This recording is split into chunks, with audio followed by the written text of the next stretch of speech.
भारत के इतिहास में मौर्य वंश एक बड़ा मोड़ है।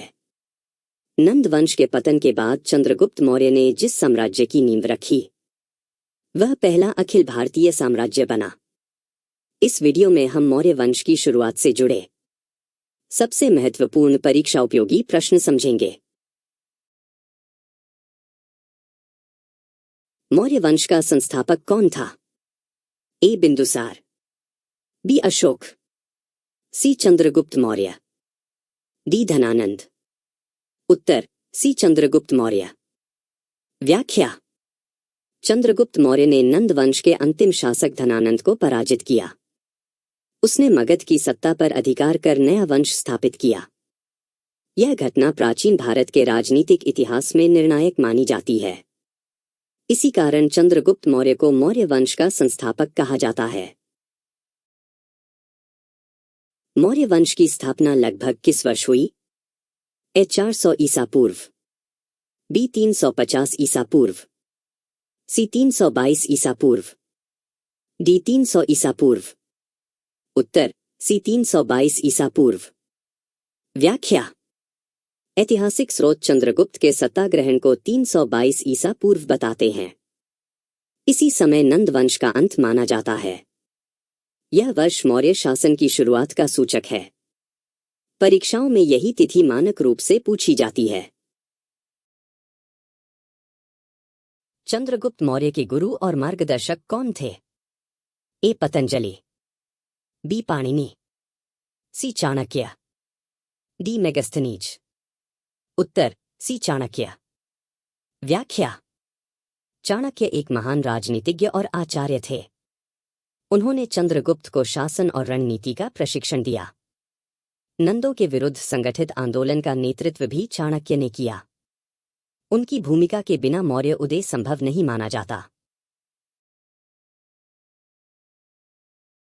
चंद्रगुप्त मौर्य ने किस शासक को पराजित कर सत्ता प्राप्त की? ए. महापद्मनंद, बी. धनानंद, सी. कालाशोक, डी. उदयन। उत्तर बी. धनानंद। व्याख्या: धनानंद नंद वंश का अंतिम शासक था। उसकी नीतियां कठोर और अलोकप्रिय थीं। चंद्रगुप्त ने उसे हटाकर मगध की सत्ता संभाली। इससे नंद वंश का अंत और मौर्य वंश की शुरुआत हुई। मौर्य वंश की राजधानी क्या थी? ए. उज्जैनी, बी. तक्षशिला, सी. राजगृह, डी. पाटलिपुत्र। उत्तर डी. पाटलिपुत्र। व्याख्या: पाटलिपुत्र गंगासोन नदियों के संगम के पास स्थित था। यह स्थान प्रशासन और रक्षा दोनों दृष्टि से उपयुक्त था। मौर्य काल में यह साम्राज्य का केंद्र बना। यूनानी लेखकों ने भी इसकी समृद्धि का उल्लेख किया है। चाणक्य को किस नाम से भी जाना जाता है? ए. वात्स्यायन, बी. कौटिल्य, सी. वराहमिहिर, डी. अश्वघोष। उत्तर बी. कौटिल्य। व्याख्या: कौटिल्य चाणक्य का प्रसिद्ध वैकल्पिक नाम है। इसी नाम से उन्होंने अर्थशास्त्र की रचना की। परीक्षाओं में चाणक्य और कौटिल्य को समान माना जाता है। यह तथ्य बार बार पूछा जाता है।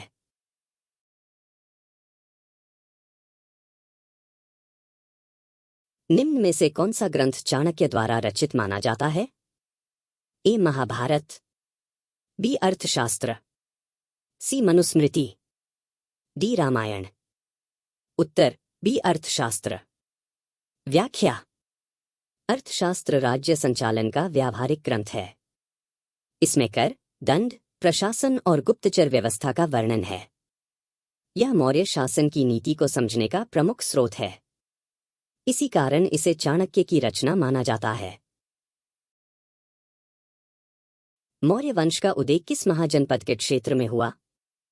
ए. अवंती, बी. वत्स, सी. मगध, डी. कुरु। उत्तर सी. मगध। व्याख्या: मगध आर्थिक और सैन्य दृष्टि से शक्तिशाली था। यहाँ उपजाऊ भूमि और लौह संसाधन उपलब्ध थे। नदियों के कारण परिवहन और व्यापार सुगम था। इन्हीं कारणों से मौर्य वंश का उदय यहीं हुआ।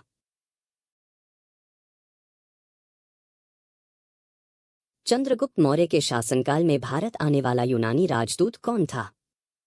ए. Seleucus, B. Herodotus, C. Megasthenes, D. Ptolemy. उत्तर सी. मेगस्थनीज। व्याख्या: मेगस्थनीज सेल्यूकस निकेटर का राजदूत था। वह पाटलिपुत्र में रहा और मौर्य शासन को देखा। उसने इंडिका नामक ग्रंथ लिखा। यह ग्रंथ मौर्य इतिहास का विदेशी स्रोत है। मौर्य साम्राज्य का प्रारंभिक स्वरूप कैसा था? ए. नगर राज्य, बी. गणराज्य, सी. केंद्रीकृत साम्राज्य, डी. संघीय राज्य। उत्तर सी. केंद्रीकृत साम्राज्य। व्याख्या: मौर्य शासन में राजा सर्वोच्च सत्ता का केंद्र था। प्रांतों और अधिकारियों पर केंद्र का नियंत्रण था। नीतियां एक समान रूप से लागू होती थीं। इसी कारण इसे केंद्रीकृत शासन कहा जाता है।